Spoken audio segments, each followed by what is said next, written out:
एक व्यक्ति एक लड़के को दुबई लेकर के जाता है। वह एजेंट होता है। वह उस लड़के से कहता है कि चलो दुबई में तुम्हें हम अच्छा काम दिलवा देंगे, तुम वहीं रह करके कमाना, अच्छा पैसा कमाओगे। वहाँ बड़े बड़े सेठ होते हैं, सेठ की गाड़ी चलानी होती है या सेठ की दुकान होती है, सेठ की दुकान देखनी होती है या गार्डन में कुछ काम करने को होता है, ज्यादा कुछ करने को होता नहीं है। अब इस लड़के को बहला फुसला करके वह जो एजेंट होता है दुबई लेकर के जाता है। इसके घर इस लड़के से अच्छा खासा पैसा वसूल लेता है, पासपोर्ट बनवाता है इसका। फिर इसके बाद कहता है कि जिस शेख के यहाँ रखेंगे तुम्हें, वीजा उजा का खर्चा अच्छा ज्यादा लग जाएगा, करीब करीब 1 लाख रुपए लग जाएगा। 1 लाख रुपए यह लड़का खर्च करता है कि मैं वहां जाकर के अच्छा पैसा कमाऊंगा। पर वह एजेंट इस लड़के को वहां लेकर के जाता है, जो टूरिस्ट वीजा होता है, टूरिस्ट वीजा के जरिए उसको 15 दिन तक वहीं घुमाता है। फिर एक रोज कहता है कि कल तुम्हें घर चलना है। और जब यह लड़का इतनी बात सुनता है तब कहता है कि आप यहाँ हमें नौकरी दिलाने के लिए आए थे, हमें यहाँ बहलाने फुसलाते रहे, बहकाते रहे कि तुम्हें काम दिलाऊंगा, पर तुम यहाँ हमें काम नहीं दिलाए और कह रहे हो कि कल घर चलना है। तब वह जो एजेंट होता है वह कहता है कि हाँ वीजा कैंसिल हो गया, टूरिस्ट वीजा बन गया था। अब यह लड़का हताश हो जाता है। यह लड़का जिस होटल में रुका हुआ था एजेंट के जरिए, उसी होटल के मालिक के पास जाता है और मालिक से रो रो करके सारी बात बताने लगता है। जब वह होटल का मालिक वह शेख सुनता है तो उसको इस लड़के पर दया आ जाती है। वह कहता है कि बेटा, तुम्हारे साथ इस एजेंट ने जो किया बहुत गलत किया। तुम एक काम करो, तुम अपना मोबाइल नंबर दे दो, एड्रेस पता दे दो, तुम अपने घर जाओ और मैं खुद तुझे वीजा देता हूं, भेजूंगा तुम्हारे घर। तुम उस वीजा को लेकर के हमारे यहाँ चले आना, तुम हमारे घर रहना, गार्डन का कामकाज देखना और कुछ सामान बाहर से लाना होगा तो उसको ला देना। घर का बस कामकाज करना है, तुझे ज्यादा कुछ करना नहीं होगा। यह लड़का कहता है ठीक है। अब इधर घर आता है वह लड़का, फिर वह शेख वीजा भेज देता है। एक रोज उस वीजा को लेकर के उस शेख के यहाँ जाता है यह लड़का और उस शेख के यहाँ रहने लगता है। उस शेख की जो खूबसूरत बीबी थी वह इस लड़के पर फिदा हो जाती है। एक रोज जो हुआ कहानी में आप सबको विस्तार से बताएंगे। नमस्कार, प्रणाम, हम अजीत यादव और शेरा भाई, हमारे इस चैनल में आप सबका बहुत बहुत स्वागत है। अगर आप लोग हमारे इस चैनल को सब्सक्राइब नहीं किए हैं तो आप सबसे निवेदन है कि आप लोग हमारे चैनल को सब्सक्राइब करें, लाइक करें, कमेंट करें। यह कहानी शुरू होती है असम प्रांत से। यहीं के रहने वाले एक व्यक्ति जिनका नाम गुलाब चंद्र होता है, गुलाब चंद्र की पत्नी का नाम कुसुमा देवी होता है। इन दोनों दंपत्ति के बीच में एक बेटा होता है जिसका नाम बड़े प्यार से लोग चंदन रखते हैं। चंदन बड़ा ही होनहार था, पढ़ने लिखने में बड़ा तेज तर्राक था। करीब करीब जब वह इंटर की पढ़ाई कंप्लीट कर लेता है तो उसे इच्छा होती है कि मैं ज्यादा पैसा कमाऊं, अच्छा पैसा कमाऊं, घर के हालात सुधर जाएं, कुछ जमीन जायदाद लिखा लूं।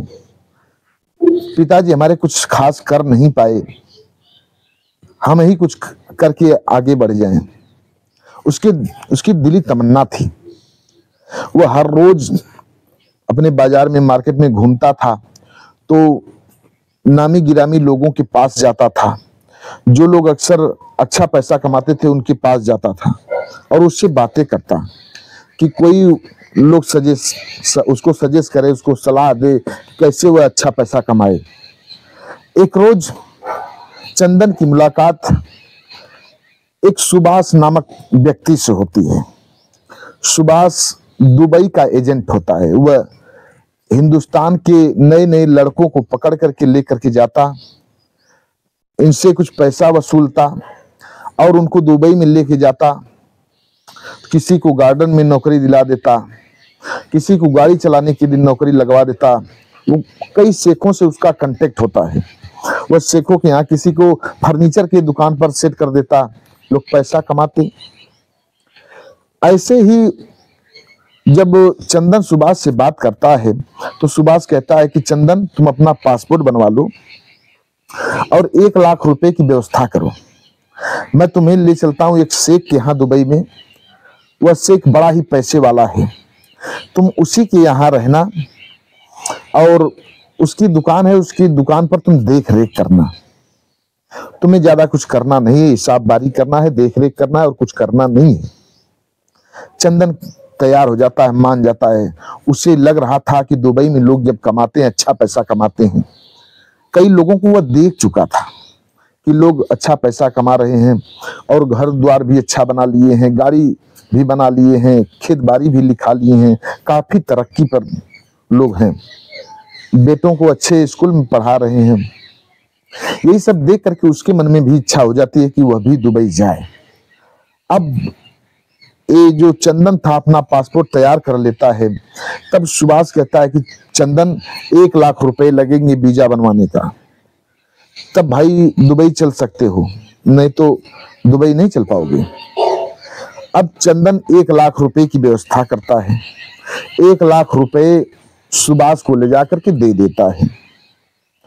अब सुभाष उस पैसे को पाता है तो चंदन के साथ धोखाधड़ी कर बैठता है। वह सुभाष जो टूरिस्ट वीजा होता है, टूरिस्ट वीजा बनवाता है और चंदन को अपने साथ लेता है, दुबई के लिए चल देता है। दुबई में जाता है, एक होटल में वहीं रहने के लिए कमरा बुक करता है। उसी होटल में चंदन से कहता है कि चंदन, यहीं पर रहो, एक शेख बाहर गया हुआ है, उसी से मुझे बात करनी है। वह शेख जब कहेगा तो उसके यहाँ तुम्हें लेकर के चलूंगा। इस वक्त शेख वह घर पर है नहीं। करीब करीब 15 दिन तक सुभाष के साथ वह चंदन वही होटल में रहता है। अब 16वें दिन वह सुभाष कहता है कि चंदन, कल हम लोगों को घर चलना है, अपना सामान पैक कर लो। तब चंदन पूछता है कि क्या हो गया, वह शेख आया नहीं? सुभाष कहता है नहीं, हम लोगों के साथ धोखाधड़ी हो चुका है। जो वीजा हमने बनवाया था वह वीजा टूरिस्ट वीजा निकला, वीजा कंप्लीट नहीं है। हम लोगों के साथ बड़ा छलावा हुआ है, अब हम लोगों को घर चलना होगा। चंदन हताश हो जाता है, समझ जाता है कि सुभाष पैसा खा चुका है, केवल हमें यहाँ बहलाने और घुमाने के लिए लेकर के आया था और पैसा खुद हड़प गया। चंदन समझ जाता है और चंदन की आंखों में आंसू होते हैं। चंदन रोते हुए जिस होटल में था उसी होटल के मालिक के पास पहुंच जाता है। मालिक के पास जाकर के रोने लगता है, कहता है साहब, हमारा जो एजेंट है हमारे साथ छलावा किया, 1 लाख रुपए हड़प लिया और हमें टूरिस्ट वीजा पर यहाँ लेकर के आया था। अब कल घर जाने के लिए कह रहा है। मैं पैसा कमाने के लिए आया था, किसी तरह से उधार कर्जा लेकर के पैसा इसको दिया, अब मैं उस पैसे को कैसे चुकाऊंगा। जब वह शेख सुनता है, होटल का मालिक, तो उसको बड़ी दया आ जाती है चंदन पर। चंदन से कहता है, बेटा तुम एक काम करो, तुम जाओ घर, तुम अपना मोबाइल नंबर दे दो, एड्रेस पता दे दो हमें, और एक कुछ पैसे मैं तुझे दे रहा हूं, इस पैसे को रखो। और कुछ पैसे देता है वह शेख और कहता है तुम अपने घर जा, तुझे मैं यहाँ से खुद वीजा भेजता हूं तुम्हारे घर, उस वीजा को लेकर के तुम हमारे यहाँ चले आना, वीजा बनवा करके मैं तुझे भेज दूंगा और तुम हमारे घर रहना, ज्यादा कुछ करना नहीं है। घर पर देखभाल करना, गार्डन की देखभाल करना, कोई सामान अगर मार्केट से लानी होगी तो हमारी मैडम के लिए लेकर के आना, दे देना घर पर, और कुछ तुम्हें कुछ करना ज्यादा नहीं है। अब वो चंदन घर पर आता है। इधर यह शेख कुछ ही दिन में वीजा भिजवा देता है चंदन के पास। अब चंदन उस वीजा को पाता है, बहुत खुश होता है। उस वीजा को लेकर के अब चंदन पुनः रवाना होता है दुबई के लिए। उसी शेख के यहाँ पहुंच जाता है। शेख एयरपोर्ट पर आकर के इंतजार करता है। फिर वह शेख चंदन को अपने साथ लेकर के अपने घर पर जाता है। कहता है, चंदन, अब हमारे घर की सारी जिम्मेदारी अब तुम्हारे ऊपर है, सारी देखरेख तुम्हें करनी है। चंदन कहता है, साहब मैं बड़ी शिद्दत से देख रेख करूंगा आपके घर की, जो भी मुझे करना होगा मैं पूरी वफादारी के साथ करूंगा।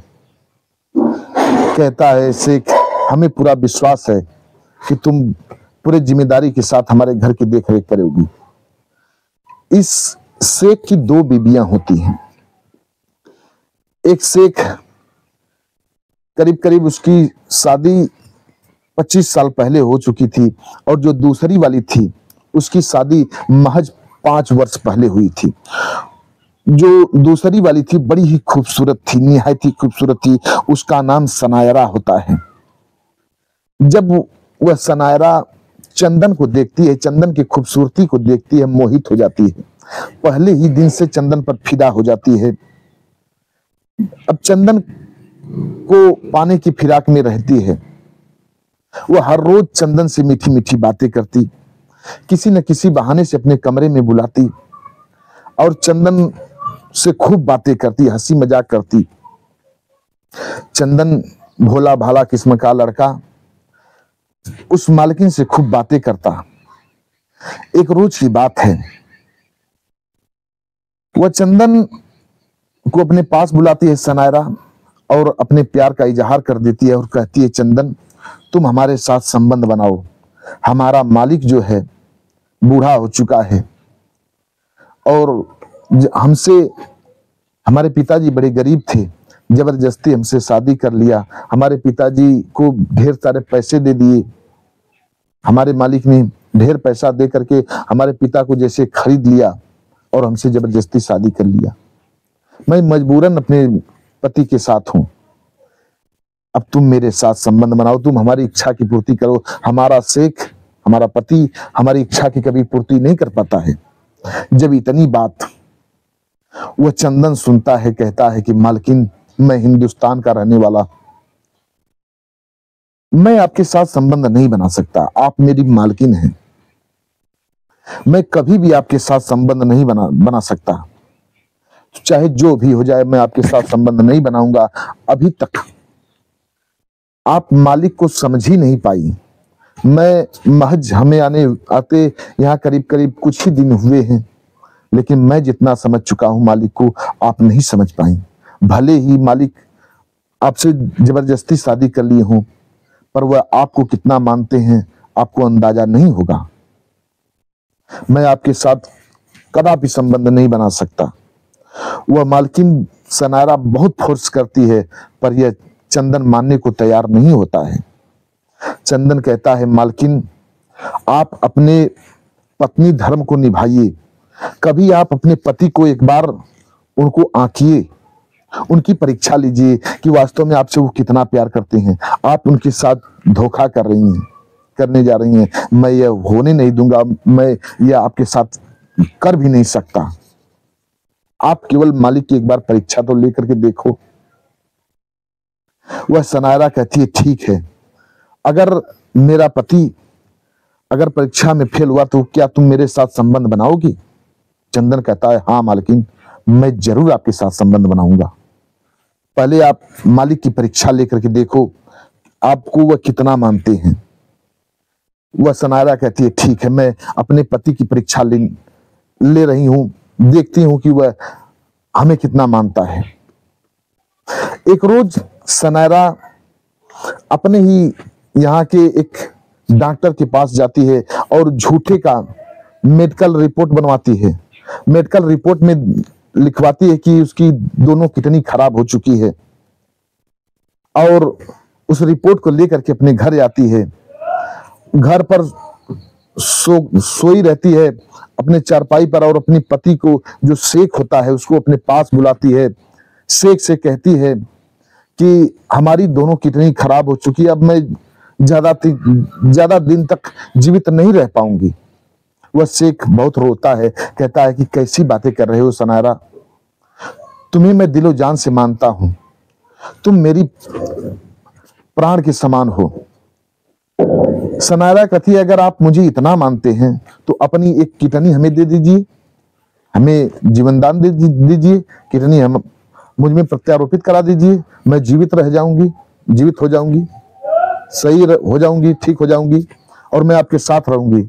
वह शेख हंसता है, कहता है पागल, बस इतनी सी बात, तुम्हें कितनी चाहिए ना, चलो मेरे साथ चलो, मैं तुम्हें अभी कितनी लगवाता हूं अपनी निकलवा करके, तुम ठीक हो जाओगी, चिंता छोड़ो, तुम्हारी मौत नहीं हो सकती, मैं तुम्हारी मौत जल्दी होने नहीं दूंगा, जब तक मैं जीवित रहूंगा तुम्हारी मौत नहीं होने पाएगी।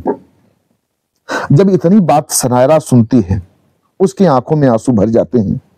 वो अपने शेख के हाथ को पकड़ के चूमने लगती है और कहती है कि शेख, चंदन को हमारे पास बुलाओ। वह शेख चंदन को अपने पास बुलाता है, सनायरा के पास बुलाता है। चंदन आता है, वह सनायरा चंदन के कदमों पर गिर पड़ती है, रोने लगती है, कहती है चंदन, आज से तू मेरा नौकर नहीं, तू मेरे खुदा के समान है। तूने मेरे सतीत्व की रक्षा कर लिया, मुझे मेरा सतीत्व भंग होने से तूने बचा लिया, नहीं तो मैं दूषित हो जाती। अगर तू मेरे बातों में आ जाता तो आज मैं दूषित हो चुकी होती, मैं अपने पति के काबिल नहीं रहती। तू मेरा खुदा है, मेरे खुदा से बढ़कर है।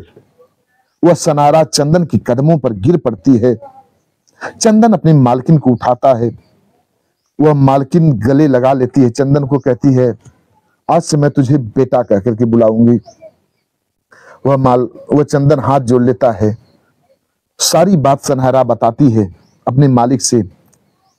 वह शेख चंदन की पीठ को थपथपाने लगता है, गले लगा लेता है।